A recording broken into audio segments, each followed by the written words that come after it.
Então, nessa ação penal 506-31-30-17, continuidade do depoimento do senhor ex-presidente Luiz Inácio Lula da Silva. O Ministério Público falava então essa matéria. Eu refiro essa matéria, está na nota de rodapé 386 da denúncia, é uma matéria veiculada no portal UOL, dizendo que já havia um espaço físico reservado para ser a sede do Instituto, localizado perto do Parque do Ibirapuera. O imóvel da Rua Berbeck exatamente fica nesse local, né, lindeiro Avenida 23 de Maio, próximo ao Parque do Ibirapuera, e que esse projeto era tocado por um grupo de apoiadores. O senhor ex-presidente saberia explicar como a imprensa já sabia isso em 2010? Tem tanta coisa que a imprensa já sabe que a senhora não sabe, doutora. Tem tanta coisa, doutora. Então, doutora, é o seguinte, a senhora pode abrir um processo contra o jornalista do UOL que escreveu isso, ele pode explicar para a senhora.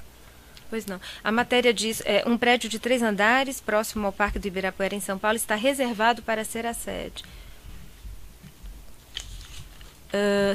A mesma matéria diz, segundo a fonte, Lula e Marisa já visitaram o local. Em princípio, o presidente avaliou que o prédio seria muito grande, já Marisa, que deverá dar a palavra final, gostou do espaço. Essa matéria é uma disfarçatez.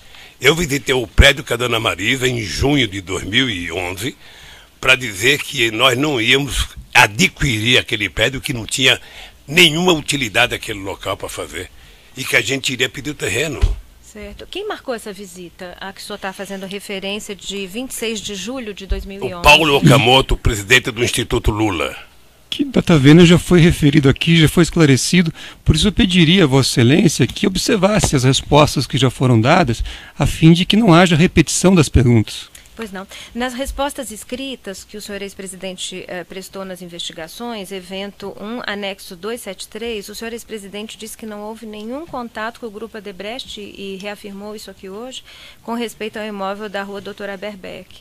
Eu gostaria de mostrar ao senhor esses e-mails juntados aos autos, trocados entre Paulo Okamoto, que o senhor disse que era a única pessoa que conhecia, né, com quem o senhor tratou, da questão do terreno, e João Alberto Louveira, empregado da Odebrecht, agendando a visita do dia 26 de julho de 2011 no imóvel. É o evento 1, anexo 248. O senhor quer ver o e-mail? O companheiro Paulo Okamoto já esteve aqui. Deixa eu lhe falar, a senhora não pode ficar perguntando para mim e-mail de João falando com Maria, assessor Lula. Não, é porque, como o senhor disse, não, tem algum e-mail para mim? Doutora, tem algum e-mail para mim? Tem algum e-mail para mim, doutora? No imóvel e houve uma troca de mensagens. Doutora, tem algum e-mail para mim? E a pergunta do Ministério Público. Doutora, tem algum e-mail para mim? Esteve nessa, a senhora pode esperar o depoente fazer a resposta. Eu estou respondendo a pergunta, inclusive. É que Vossa Excelência quer... Doutor, vamos aqui. A questão colocada ao senhor é a seguinte, o senhor tinha conhecimento dessas mensagens? Não tinha conhecimento, doutor. Eu só queria que a senhora perguntasse de coisas que foram direcionadas a mim. Certo. Sabe? Mas aí veja, não senhor ex-presidente, é uma pergunta normal, olha. Teve conhecimento disso ou não teve conhecimento disso? Pronto. Tem necessidade Mas, doutor, o senhor sabe que uma coisa repetida muitas vezes. É a oportunidade que o senhor tem de se defender. Então a pergunta é normal, olha. Tem e-mails do fulano X com fulano Y. O senhor teve conhecimento disso? Não. É que já foi respondida, né, Excelência? O que é anormal é a repetição. Não, essa pergunta não foi. Doutora, mas deixa eu fazer só a pergunta para entender. Não, vamos seguir aqui as indagações.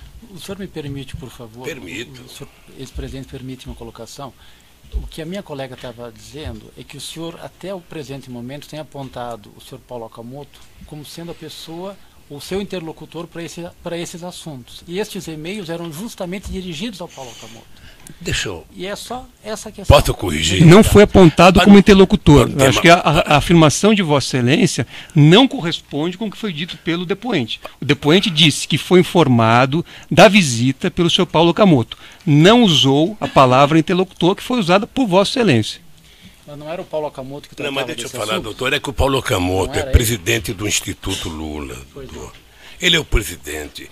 As pessoas não tinham nenhuma obrigação de conversar comigo sobre o Instituto. O Instituto tem uma diretoria. O Instituto tem conselho fiscal. Eu só estou querendo dizer, o Paulo Okamoto era o presidente, não, aliás, é o presidente do Instituto, que tem um conselho, sabe, que tem uma direção, e que, portanto, o Paulo não estava lá me representando. O Paulo estava discutindo as coisas em nome do interesse do Instituto. Quando o Lula morrer, que não existe mais, né, todo mundo sonha que não vai morrer, eu espero demorar muito, ou seja, o Instituto deve continuar, não vão tirar o meu nome porque eu morri. Então, se o Paulo for o presidente, ele vai continuar tratando do Instituto Lula do mesmo jeito. Mas seguimos adiante aí, né? Pois não. Nas respostas escritas que o senhor prestou durante as investigações, anexo 273, evento 1, o senhor ex-presidente disse que o imóvel da Rua Berbeck teria, então, sido oferecido ao Instituto da Cidadania, mas que recusou a aquisição conforme deliberação da diretoria. O item é da resposta desse anexo a que fiz referência. O senhor ex-presidente poderia explicar quando a diretoria se reuniu para deliberar sobre isso? Não sei, querida, não sei. Como ocorreu essa deliberação? Na deliberação, no dia que eu fui lá, pelo menos. Houve uma reunião específica para isso? Eu fui convidado a ir visitar o terreno, que era um terreno que estava sendo oferecido para compra, e nós fomos lá e achamos inadequado. E essa deliberação foi formalizada de alguma maneira? Não. Essa deve ter sido depois, na reunião da direção, deve ter discutido que não aceitou. O senhor tem conhecimento da formalização? Não tenho, querida, não tenho. Também pediria que o senhor ex-presidente referisse ao membro do Ministério Público pelo tratamento protocolar devido. Como é que seria? Doutora... Senhor ex-presidente, aí eu vou pedir realmente, até peço escusas, não percebi isso de maneira tão clara. Sei que, evidentemente, o senhor ex-presidente não tem nenhuma intenção negativa em utilizar esse termo querida, mas peço que não utilize, tá? Pode chamar de doutora, tá bem. Senhora procuradora, tá bem. Perfeito. O senhor Alexandrino Alencar relatou aqui em juízo que o Grupo Odebrecht continuou procurando imóveis para o Instituto Lula depois da visita feita em julho de 2011 ao imóvel da Rua Doutora Berbeck. Foi inclusive apresentado um projeto feito pela Odebrecht para a reforma do atual prédio do Instituto Lula, aquela sede localizada no Ipiranga. O senhor teve conhecimento disso? Eu não tenho conhecimento, doutora, e acho que é mentira. Porque depois que nós fomos ver e achamos inadequado, nós fomos à Prefeitura de São Paulo falar com o prefeito Kassab, que aceitou mandar um projeto de lei para a Câmara de Vereadores, doando um terreno na Cracolândia para que nós fizéssemos o Instituto. A Câmara de Vereadores aprovou o terreno e, com base nesse terreno, nós começamos a elaborar um projeto do que seria o futuro Memorial da Democracia. Eu não me refiro, na pergunta que fiz, ao projeto apresentado pelo Escritório de Arquitetura de Marcelo Ferraz para o terreno da área central de São Paulo. Eu me refiro aos projetos que estão juntados nos autos, no evento 928, que são projetos produzidos pela Odebrecht, segundo Alexandrino Alencar, a pedido, e que houve grande prospecção de imóveis durante mais de 2 anos para o Instituto Lula após a desistência. O senhor confirma esse fato? Não, o senhor tem conhecimento? Não acredito nisso. O senhor tem conhecimento? Não. Não. Pois não. Qual a relação do senhor com Alexandrino Alencar? Ele era empregado da Odebrecht e andava com o Emílio Odebrecht. Ele o acompanhava nas reuniões com o senhor na presidência?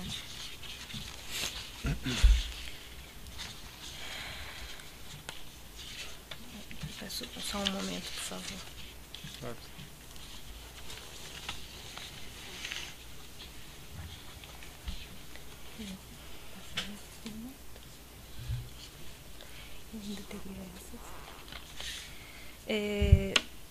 Com relação à referência que o senhor fez ao fato de ter mantido diversas reuniões com Emílio Odebrecht, e agora o senhor disse que às vezes acompanhado de Alexandrino Alencar, o senhor poderia esclarecer a sua relação com o grupo Odebrecht?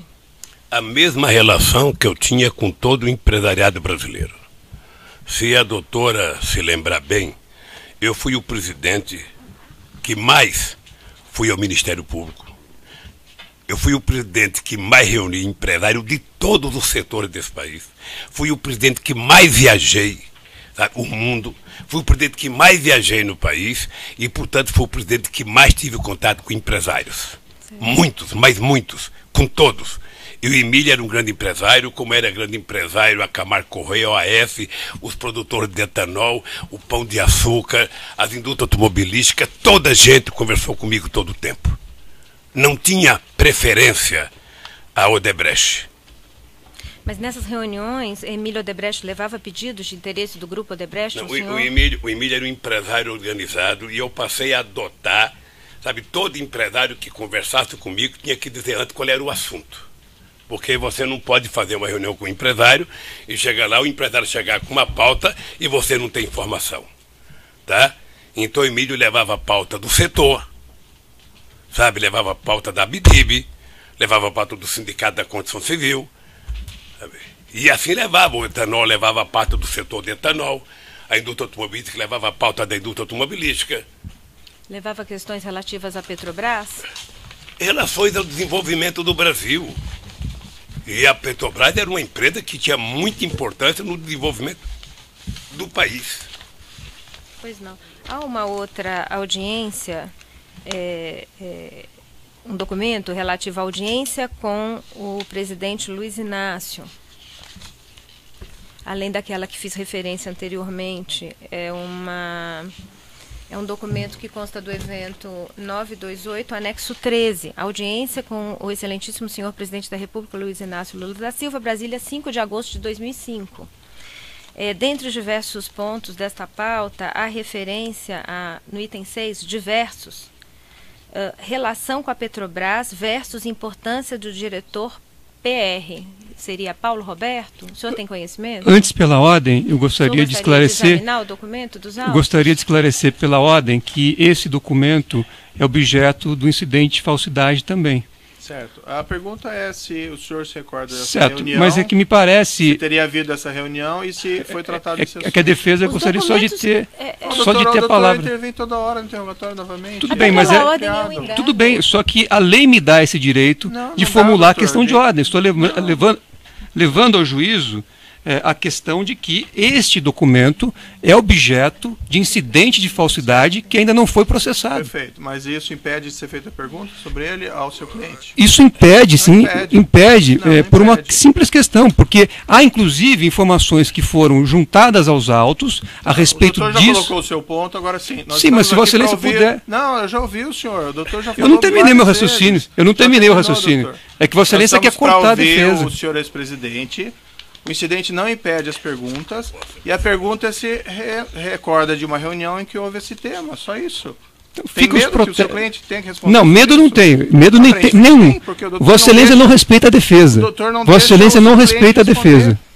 Mas está mais uma vez claro que Vossa Excelência não respeita a defesa. O doutor não respeita a ordem da audiência. Vossa Excelência não respeita a defesa. Então, se Vossa Excelência seguir a lei e processar o incidente de falsidade, a defesa agradece. Agora, se a lei é diferente, então a defesa vai não só lamentar, como tomar as providências legais. A sua questão está indeferida, doutor. O doutor está errado, o incidente está sendo encaminhado e nós podemos indagar o seu cliente sobre esse objeto dessa reunião. Se não se recordar ou se isso não aconteceu, isso é perfeito. O doutor não precisa intervir na audiência a todo momento, que isso é perturbador, perturba a ordem normal da audiência. Farei as intervenções sempre que necessário e Vossa Excelência não poderá me impedir.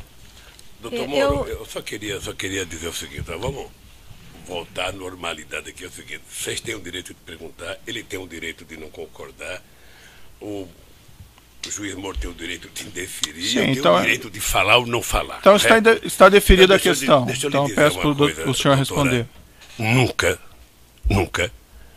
o Emílio discutiu comigo o cargo da Petrobras. Nunca. E não ousaria discutir, nem ele e nenhum outro empresário. Essa pauta de audiência é de agosto de 2005, quando Paulo Roberto Costa já ocupava o cargo. Eu não sei. Tratavam sobre atuação? Eu não sei. O senhor não sabe dizer. Pois não, agradeço. Há também um documento nos autos, evento 928, anexo 34, é um e-mail de Marcelo Odebrecht para Pedro Noviso, para o seu pai Emílio. Eu não sei se o senhor conhece o teor desse documento que está nos autos. É um e-mail de 31 de outubro de 2006, em que Marcelo Odebrecht, dirigido ao seu pai e a Pedro Novis, com o seguinte teor: Pedro, meu pai, nas conversas com Lula, equipe, acho importante mencionar em termos de pessoa. E aí tem o texto: manutenção de Guido e equipe no Ministério da Fazenda, estão afinados e jogando, garantia de não paralisação, tem o apoio de grande parte do setor produtivo e certa reação dos bancos. Manutenção de Damião e equipe do BNDES estão afinados, inclusive com o MF, imagina o Ministério da Fazenda, o que é importante. E jogando com efetividade, uma das melhores equipes em anos no BNDES. Márcio Fortes, um dos quadros mais eficientes e leais do governo, conhece como poucos e sabe tratar a burocracia do governo. Marta Suplicy, dos quadros mais eficazes do PT. Petrobras, Gabriele, Duque e Paulo Roberto, eficientes e de muita lealdade e compromisso com as necessidades do governo, sabendo conciliá-las com os interesses internos corporativos. E segue: ministérios executivos de infraestrutura, integração e transportes principalmente, precisam um choque de gestão para pôr em andamento projetos, inclusive PPPs. Eu indago ao senhor especificamente com relação à referência a Petrobras, Gabriele, Duque, Paulo Roberto, nessa época, outubro de 2006. O senhor tratou desses assuntos, senhor Emílio? Doutora, por favor, não pince apenas o Paulo Roberto ou a Petrobras. Você só quer ver o documento? Ou seja, é a primeira vez que eu vejo alguém, sabe, elogiar um conjunto de pessoas do governo, elogiar o ministro da Fazenda, elogiar o presidente do BNDES, elogiar tudo, e a senhora tenta excluir ir na Petrobras. Eu vou lhe dizer uma coisa: o Paulo Roberto era um técnico que foi escolhido por ser competente. O Zé Sérgio Gabriele era o presidente da Petrobras por competência. Portanto, as pessoas elogiarem não é demérito, não. É motivo de orgulho para quem era presidente da República. Era motivo de orgulho. Portanto, eu tenho orgulho se as pessoas elogiaram gente do meu governo. Certo, a pergunta objetiva é se o senhor Emílio Odebrecht Não elogiou tocou em essas assunto. pessoas ou tratou das questões dos diretores com o senhor ex-presidente. Eu vou repetir. Eu pensei que eu tinha respondido, doutor Moro. Sabe, não é exatamente como ela quer que eu responda, mas como eu sei responder. Né? Nunca, vou repetir, nunca o Emílio Odebrecht ou qualquer outra pessoa, sabe, de empresário discutiu comigo, diretor de empresa pública. Na pauta de reunião, também juntada aos autos, é uma pauta do dia 17 de janeiro de 2007. Só registra um papel apócrifo e que também é objeto de incidente de falsidade ainda não processado. Pois não. Trata-se do documento juntado pelo colaborador Emílio Odebrecht, que está no evento 928, anexo 8. Não sei se o senhor quer olhar o documento. Doutor, o Emílio é colaborador de quem? Do Ministério Público? Celebrou acordo de colaboração com a Procuradoria-Geral da República, homologado pelo Supremo Tribunal Federal. Sabe que eu poderia utilizar uma fala do doutor Moro. Sabe que não é correto ficar utilizando pessoas que são acusadas, que já prestaram declaração, para acusar um inocente. Pois não. Neste documento a que fiz referência, há um tópico que diz: orientação como EO, Emílio Odebrecht, proceder com JD, José Dirceu, mais AP, Antônio Palocci, e R, semanal versus J. O senhor ex-presidente orientava Emílio sobre como proceder com José Dirceu? Essa leitura é textual que Vossa Excelência fez? É fruto da colaboração. Não, mas a pergunta, a leitura que Vossa Excelência fez é textual, entre aspas, ou Vossa Excelência inseriu informações na leitura? Orientação como EO proceder com JD, mais AP e R semanal versus J. Tá. A leitura anterior, então, não era textual. Não. Agora a leitura é textual. Trata-se de documento apresentado por réu colaborador. O senhor... A pergunta. A pergunta. Refaço a pergunta ao senhor. O senhor orientava Emílio Odebrecht sobre como proceder com relação a José Dirceu e Antônio Palocci? Doutora, por que eu haveria de orientar o Emílio como conversar com qualquer pessoa? Parece que ele negou o conteúdo Sim, dessas atas todas e pois nega o contato. Já está, então, essa questão já encerrei com relação às atas. Pois não.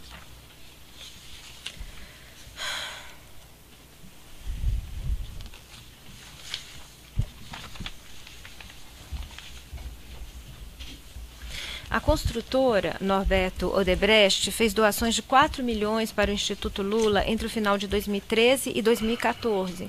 São recibos nos eventos 1008, anexo 3. O senhor ex-presidente sabe por que essas doações foram feitas? Doutora, eu já respondi, mas vou responder outra vez.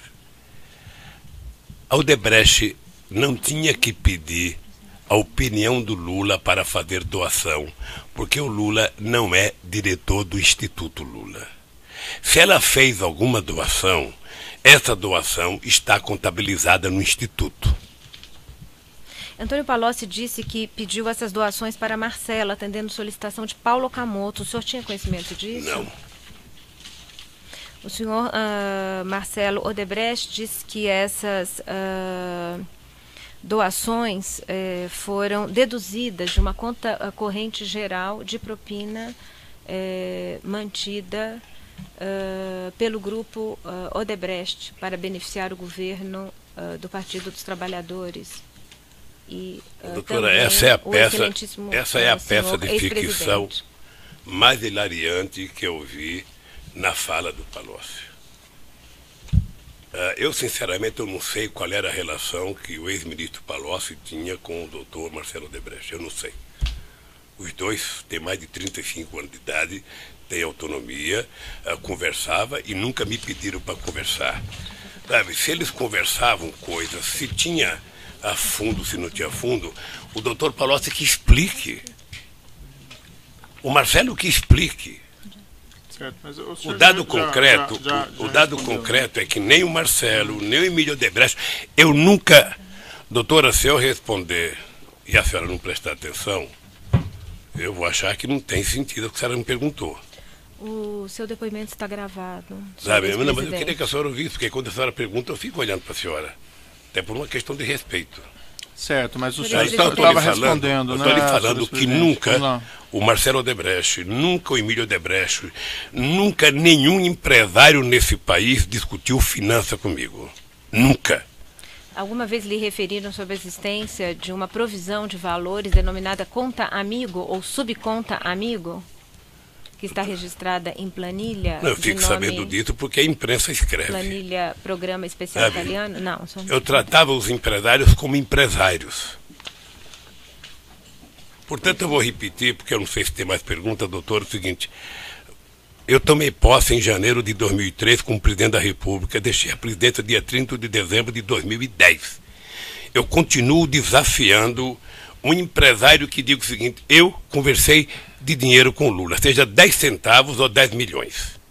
Eu nunca autorizei, nunca permiti, porque eu não queria nem perder o respeito com relação a eles e não queria que eles perdessem o respeito com relação a mim. Era por isso que esse país não dava certo. Porque o país era tratado como se fosse uma coisa pessoal. Certo, mas o senhor já respondeu isso pois aí. Não. Eu tenho uma questão adicional antes com relação à empresa DAG. O senhor conheceu a empresa DAG? Doutora, que foi eu não conheço a empresa DAG. Nem antes, nem durante e nem depois. Tudo que eu sei da empresa DAG é o que vocês falam pela imprensa, é o que a imprensa publica. Certo. Um momento, por favor. Consta que a empresa DAG efetuou custos com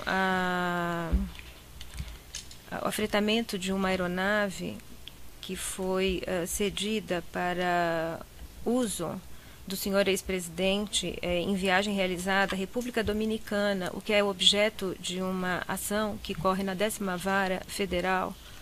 Posso citar o número 0016 093 96 2006 401 3400.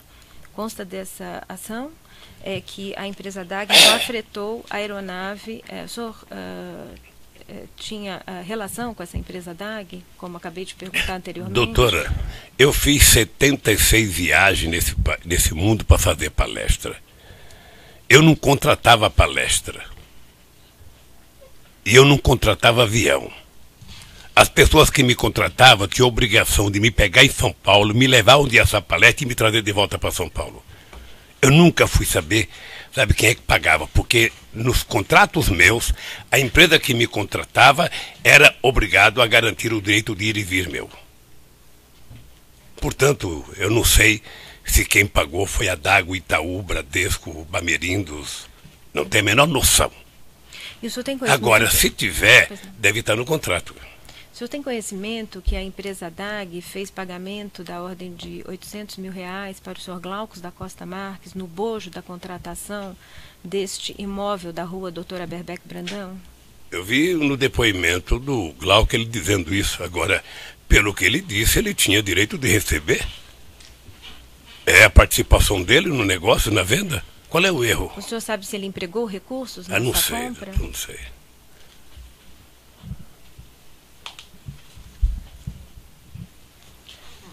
Por favor, eu queria que o senhor, ex-presidente, respondesse só 3 ou 4 questionamentos aqui, até porque já estamos nos alongando no tempo e cansando a todos. Primeiro, o senhor, quando depôs na outra ação penal, o senhor mencionou de um encontro com o Renato Duque num hangar, num aeroporto em São Paulo em 2014. O senhor se recorda desse momento? Me recordo. Tá. O senhor não ocupava mais a presidência da República, nem tinha cargo na direção do Partido dos Trabalhadores. Qual foi o objeto dessa discussão, dessa conversa? Eu já disse no meu depoimento da outra vez. Pois não. Eu já disse no meu depoimento. Pela ordem, Excelência, esse fato também não consta na denúncia, quer dizer, Vossa Excelência está... Diz respeito à contextualização dos fatos... Sim, mas não é objeto da denúncia, é isso que eu estou afirmando. Se não é objeto da denúncia, já foi... Sim, mas já foi esclarecido no depoimento anterior, não é objeto da denúncia, então, diante disso, a defesa técnica orienta que o depoente não responda, não é objeto da denúncia. Tem alguma questão complementar, doutor, sobre esse conteúdo que gostaria de fazer, ainda que a orientação seja para não responder? Não, eu queria só que ele esclarecesse qual é a razão pela qual ele conversou com o Renato Duque, até porque, doutor, se o senhor me permitir concluir, por favor, o senhor ex-presidente disse aqui que não tinha relações com ex-diretores da Petrobras, que não lidava com eles corriqueiramente, no dia a dia. Tá? Então eu queria saber qual é a razão de neste momento ter encontrado o Renato Duque, mas se a orientação é de não responder... Esta questão, como eu já disse, não é objeto desta ação penal. Então, aqui o depoente está para fazer sua autodefesa em relação ao objeto dessa ação penal. O objeto dessa ação penal são 8 contratos firmados pela Petrobras. Certo, com consórcios da empresa Odebrecht já entendemos a posição e 2 imóveis. Então, o senhor ex-presidente não pretende responder essa questão? Não, ele poderia fazer como o senhor fez no começo. Certo. Mas assim, doutor, tem alguma questão adicional relativa ao que ele já respondeu? Porque ele já respondeu realmente sobre esse fato e eu estou aproveitando o depoimento. Então, vamos se tiver algum ponto adicional, sim. Se não, daí... Vamos deixar. Só mais um esclarecimento aqui.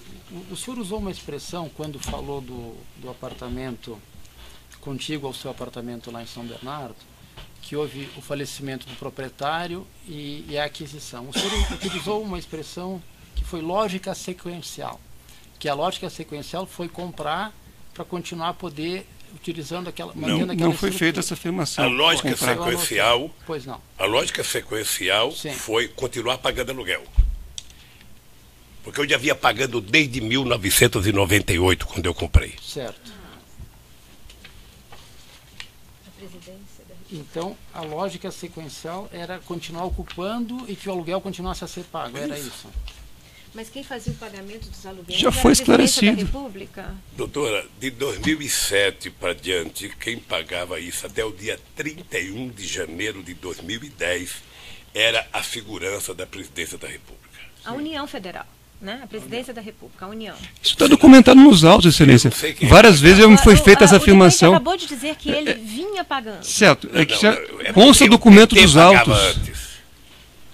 Não, o ponto só que eu queria esclarecer aqui é que o senhor não cogitou da compra do imóvel... Não cogitei da compra do imóvel porque a dona Marisa não queria morar mais lá.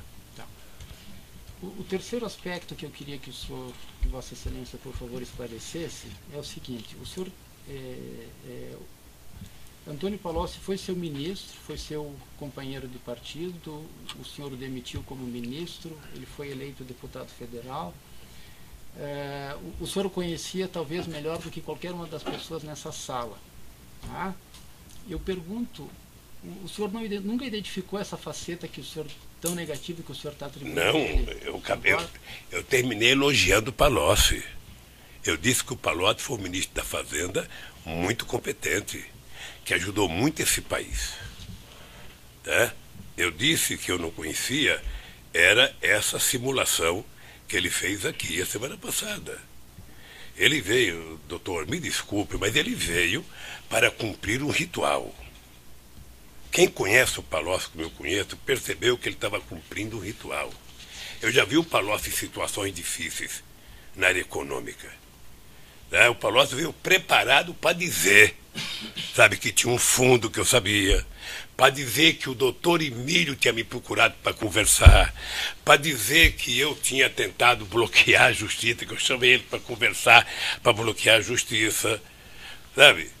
Então, foi um conjunto de simulações que o Palocci fez, por isso que eu utilizei a palavra simulador, tudo com o objetivo de duas coisas, sabe? Que é o objetivo de diminuir a pena dele, ganhar os benefícios da delação e, quem sabe, ficar com um pouco dos recursos que foi bloqueado, que ele ganhou como consultor. É isso ficou claro quando ele disse, estou aqui para ter os benefícios da lei. Eu lamento, porque eu sou um cara que gostei muito do Palocci, tive boa relação com o Palocci, acho que o Brasil deve ao Palocci, sabe? Mas, lamentavelmente, sabe, o Palocci se prestou a um serviço, sabe, pequeno, porque inventar inverdades para tentar criminalizar uma pessoa que ele sabe que não cometeu os crimes que ele alegou é muito desagradável. Eu fico pensando como é que está pensando a mãe dele agora, que é militante do PT e fundadora do PT. Eu fico imaginando como é que estão as pessoas que militavam com ele no PT. Então é lamentável. Eu, sinceramente, não tenho raiva do Palocci. Não leve essa imagem que eu tenho raiva do Palocci. Eu tenho pena dele ter terminado uma carreira tão brilhante da forma que ele terminou. Certo, vamos interromper pelo tamanho do áudio.